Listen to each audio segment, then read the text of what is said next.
Buen día, buenos días, no se preocupen, no predicaré en mallorquín. Me costaría hacerlo también, la verdad. El Señor les bendiga. Supongo que habrán visto, porque sobrecogen, estas imágenes que han aparecido últimamente en televisión sobre las inundaciones. Como vemos como las aguas impetuosas vienen y arrasan con todo, ¿verdad? Se llevan coches, se llevan personas, vidas también, que es lo más triste. Y quizá un aspecto que impacta mucho es cuando vemos que las aguas entran en las casas y lo destrozan todo. Es increíble, ¿verdad? Y cuando se retiran las aguas, porque las aguas siempre se retiran al final, vemos la casa destruida, con el agua que quizá haya llegado a 2 metros, llena de barro, llena de trastos, llena de cosas que quizá de otras casas. Son imágenes que no dejan de impactarnos, porque una y otra vez vemos inundaciones destrozándolo todo. Y así es la vida muchas veces, ¿no? Las aguas vienen impetuosas y vienen y lo arrasan con todo, ¿no? Pero el problema no es ese impacto, sino también qué hacemos luego. Habrán fijado ustedes a esas familias desesperadas porque quizá lo han perdido todo, lo material, conservan la vida, pero lo han perdido todo, años de esfuerzo, ¿no? Los electrodomésticos, los muebles, los recuerdos, todo, ¿no? Todo perdido. Pero en ellos siempre hay una fuerza que les lleva, vamos a limpiar y a restaurarlo todo. Y los ves fregando y los ves tirando agua y uno se pone las manos a la cabeza y dice, uff, eso es imposible, mejor que tiren la casa abajo y se compren otra. Pero no es posible. Quieren mantener, quieren renovar su vida para empezar otra vez. En estas situaciones lo que siempre ves es gente que quiere empezar otra vez. Y quiere empezar otra vez allí, con lo que tiene, con lo que es. Uno podría pensar también que muchas de estas, evidentemente, muchas de estas situaciones quizá no sean culpa de las personas que habitan estas casas, pero sí el que se haya construido en un lugar inadecuado. La mayoría de inundaciones que arrasan con casas es porque se ha construido en un lugar que no se podía construir. El mayor porcentaje de inundaciones que hacen daño es porque se construye en aquellos lugares que no se debe construir, que no es prudente construir. Y eso quizá nos lleva a nosotros que muchas veces las catástrofes que vivimos es porque hemos ido hasta un límite que no deberíamos haber ido. Mientras las cosas van bien, todo va bien, pero cuando llegan las lluvias arrasa con todo. El profeta Zacarías, citado por Jesucristo, hay que pensar que fue significativo. Jesucristo se refiere a él cuando dice en el capítulo 23 de Mateo, para que venga sobre vosotros toda la sangre justa que se ha derramado sobre la tierra, desde Abel hasta el justo, hasta la sangre de Zacarías, hijo de Berequí, a quien matasteis entre el templo y el altar. El profeta siempre resulta incómodo, siempre resulta, y a veces se le quiere eliminar, tanto a los verdaderos profetas como a los falsos profetas. Unos y otros a veces resultan incómodos y no se les quiere cerca.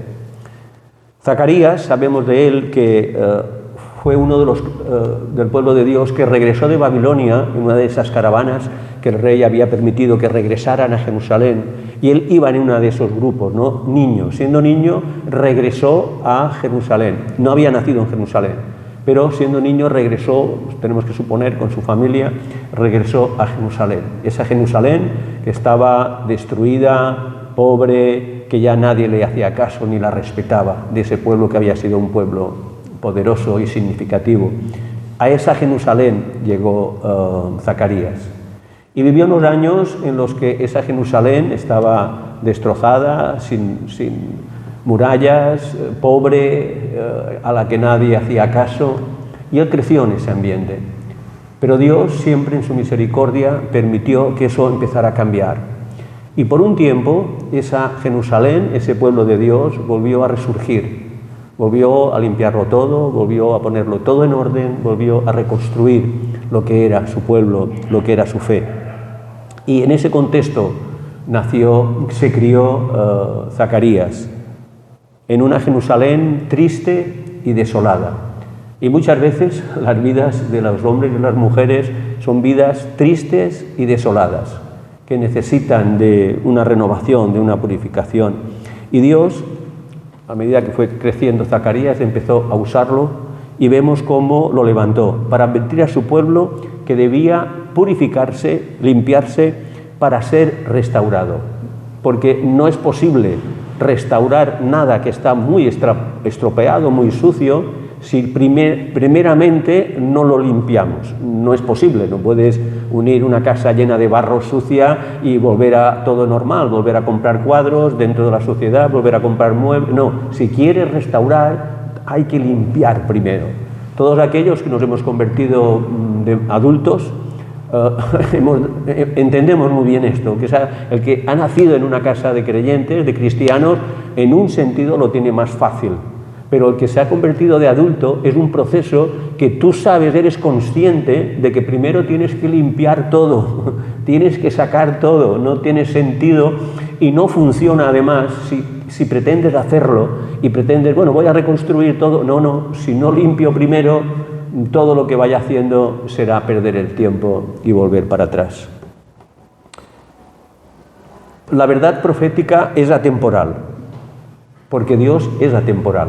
Dios está por encima y sobre el tiempo y el espacio. Dios ve el ayer, ve el hoy y ve el mañana, porque Dios es todo el tiempo en Él. Para Él no es problema, tiene una visión siempre de 360 grados, lo ve todo. El ser humano no, el ser humano es muy limitado, vemos, y algunos vemos poco, lo que tenemos cerca. Recordamos el ayer, pero porque lo leemos. Yo puedo hablarles de esto porque ha sido inspirado y escrito, y lo puedo leer, ¿no? Pero no lo recordaría si no fuera así. Y el mañana, en fe, sé lo que me espera, pero lo que sucederá el día a día de mañana no lo sé, no tengo esa capacidad, el ser humano no la tiene. Hay predicciones que son muy fáciles. Si yo les dijese, en Europa, pronto, en Asia, bueno, entre Europa y Asia, habrá guerra. No hace falta ser muy listo, ¿verdad?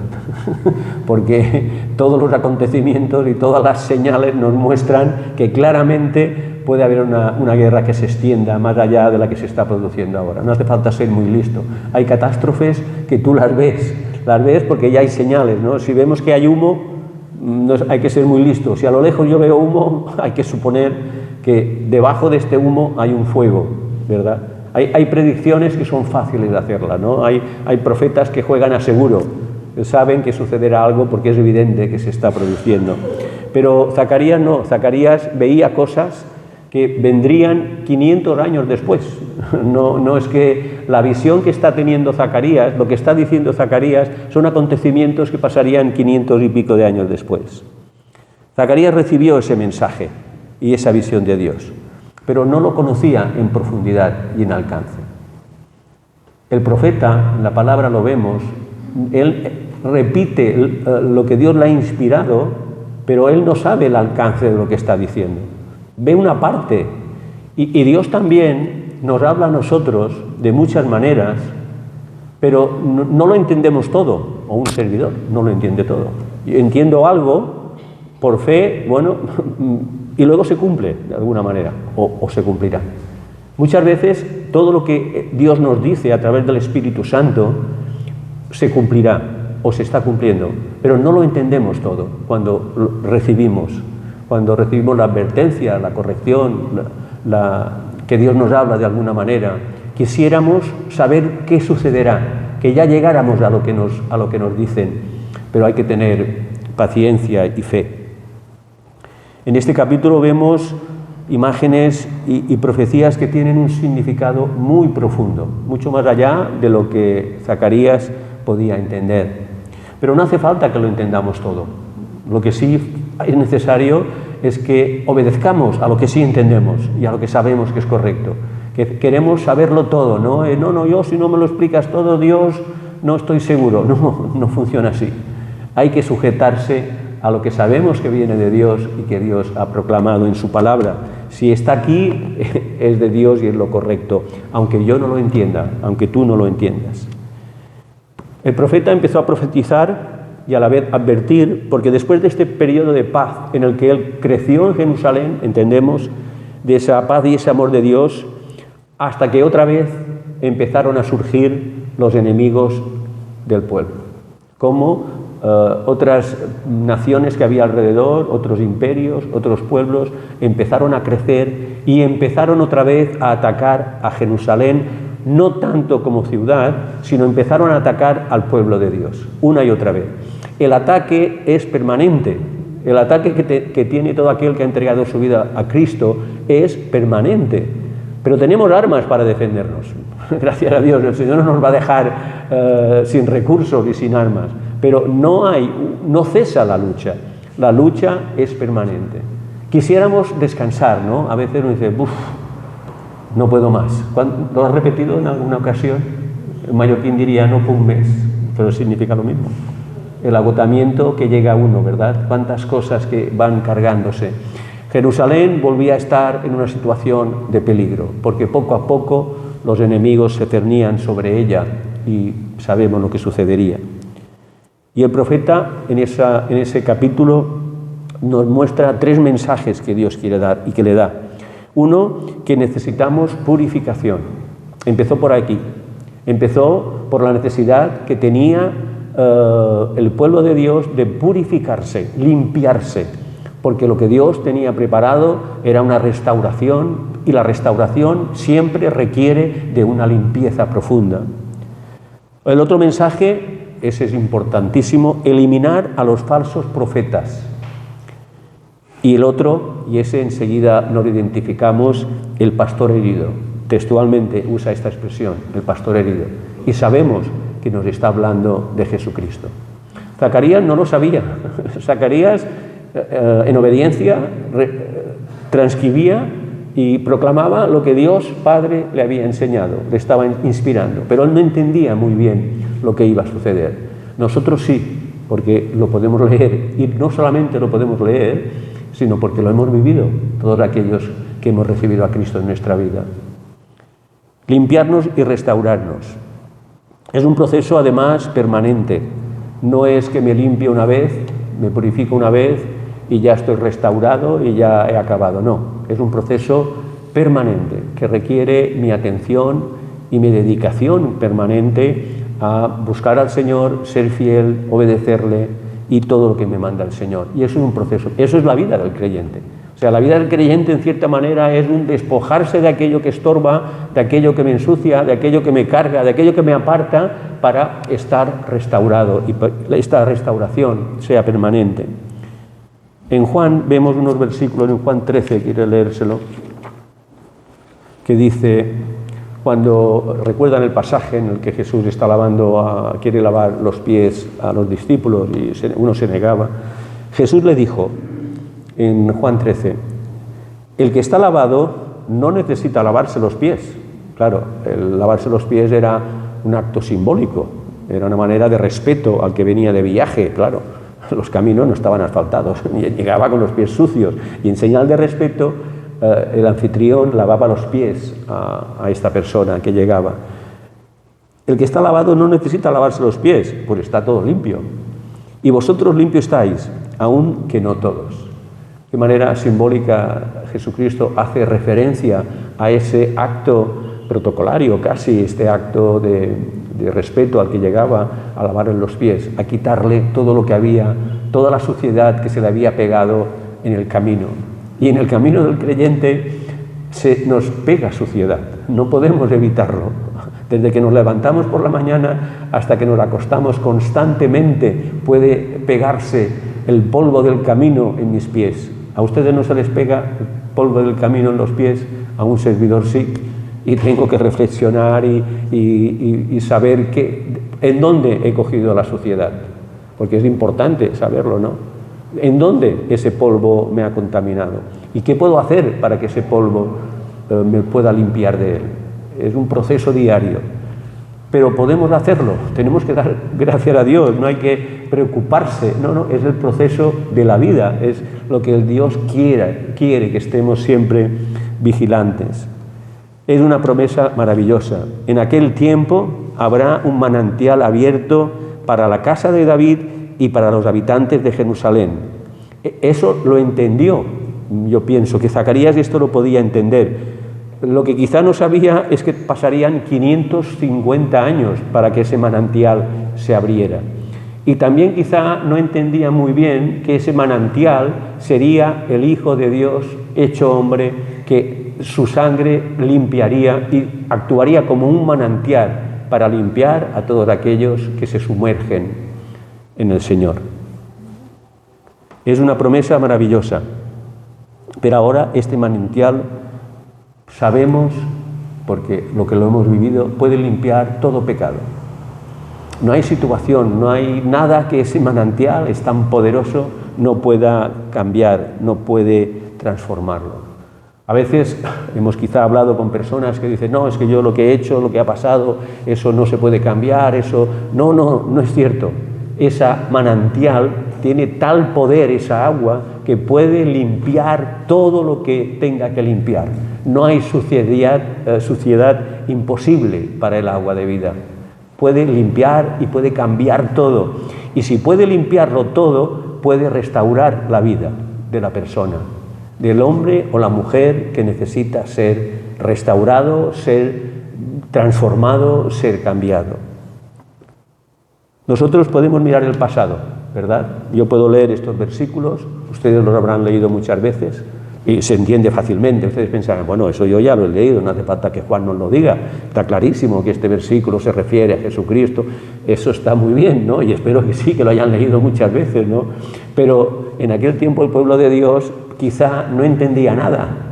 Por fe y sabiendo y conociendo a que Jehová había hecho muchos milagros en las vidas y les había liberado muchas veces de sus situaciones, sabían que sí, que Dios podía transformar y cambiar, que lo hacía, pero no debían entender los detalles. Para nosotros es más cómodo y es una gran bendición entender lo que le estaba diciendo Zacarías al pueblo que le estaba escuchando.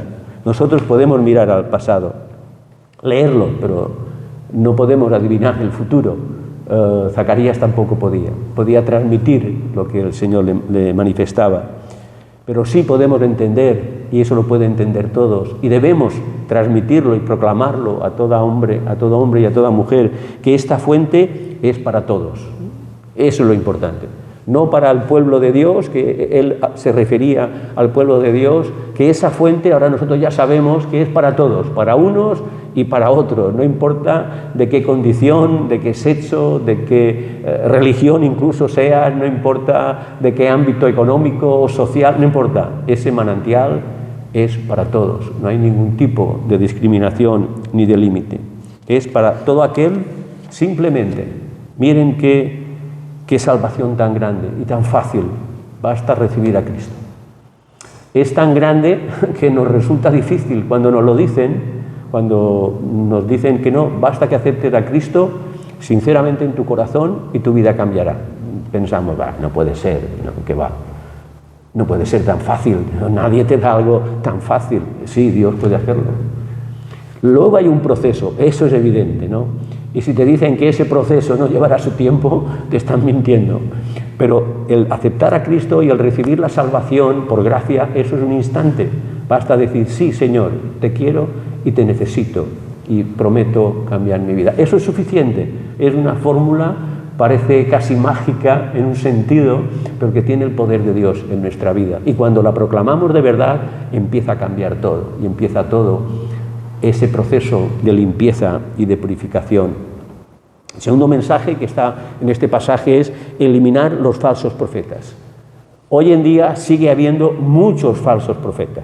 No sé si tantos como en aquella época del Antiguo Testamento, pero hay muchos falsos profetas y que siguen haciendo mucho daño, tanto a creyentes, cristianos, como a no creyentes, siguen haciendo mucho daño porque los falsos profetas muchas veces tienen intereses particulares. Dice el versículo siguiente, en aquel día, el 2, dice Jehová de los ejércitos, quitaré de la tierra los nombres de las imágenes y nunca más serán recordados. Y también haré cortar de la tierra a los profetas y el espíritu de inmundicia. El deseo de nuestro Señor Jesucristo, hoy, también del Padre, es que nos apartemos de las malas influencias. Porque los falsos profetas muchas veces lo que hacen influir en una apariencia de verdad, en una apariencia de que es palabra de Dios, influir en la vida de muchas personas. Y de alguna manera las desvían o las limitan o las introducen en falsas doctrinas que les llevan a una vida incompleta, a limitarles y a dirigirles en una dirección. El falso profeta lo que pretende es cambiar la dirección, que la única dirección la tiene que marcar el Espíritu Santo, nuestro Señor Jesucristo, que es el único mediador entre Dios y los hombres. Y los falsos profetas lo que pretenden es manipular y alterar esa dirección y llevarte hacia el lugar que quieren. Ese es el problema de los falsos profetas, que van acompañados de doctrinas y enseñanzas equivocadas y que pueden desviar a cristianos inmaduros. Hoy en día los hay, y todos lo sabemos, ¿verdad? Puedes coger el móvil, puedes coger internet y ves un montón de historias que yo tengo muchos hermanos, algunos, que están influenciados por falsos profetas, que sus enseñanzas no son muy divergentes de lo que es el Evangelio, pero matizan un poco, ¿no?, sobre la predicción de lo que pasará, sobre cuándo llegarán los últimos tiempos, sobre algunos temas, sobre doctrina de prosperidad, etcétera, etcétera, etcétera, etcétera, que de alguna manera, sin ir en contra del Evangelio, sí que confunden y desvían. Eliminar a los falsos profetas es lo que estaba pidiendo a Dios a un profeta verdadero, a Zacarías. Y el Señor le daba mucha importancia y la sigue teniendo hoy. Y el falso profeta lo que pretende es manipular y confundir a la gente para guiarla en otra dirección. Jesucristo también dice en el capítulo 6, ninguno puede servir a dos señores, porque aborrecerá a uno y amará al otro, o estimará a uno y menospreciará al otro. No podéis servir a Dios y a las riquezas.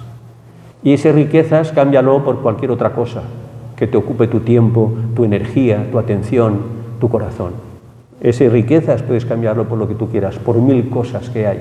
Porque uno puede pensar, no, yo no busco la riqueza, pero quizá buscar otras cosas. No se puede servir a los señores, no es posible. A veces lo hemos intentado, pero te lleva a la frustración. No puedes. O te centras en el Señor, que no significa dejar de vivir, no significa dejar de luchar, no significa dejar de trabajar, no, en absoluto, pero que el corazón, nadie puede servir a dos señores. En el corazón tengo que tener a Cristo y eso es lo que me mantendrá en el camino y la verdad.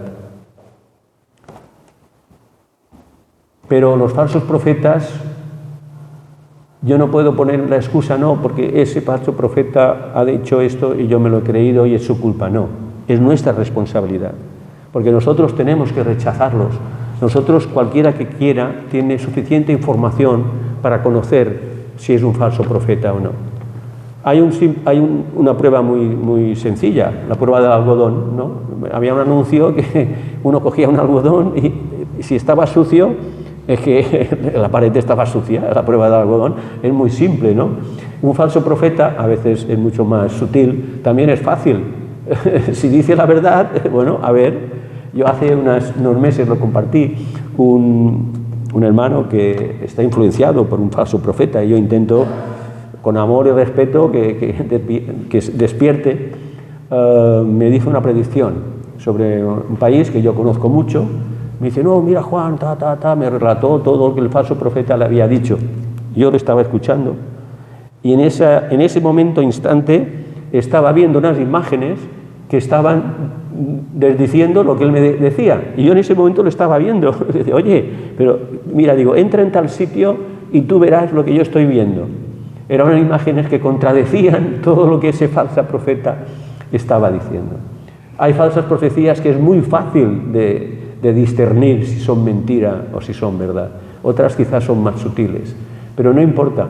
Si yo me alimento de la palabra, si yo oro, si yo me congrego, si yo realmente busco en la palabra aprender y conocer más al Señor y pido al Espíritu Santo que me guíe, me fortaleceré contra los falsos profetas.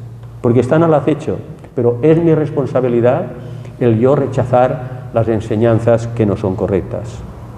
Y a veces nos dejamos engatusar porque esa falsa profecía nos gusta, nos atrae. Quizá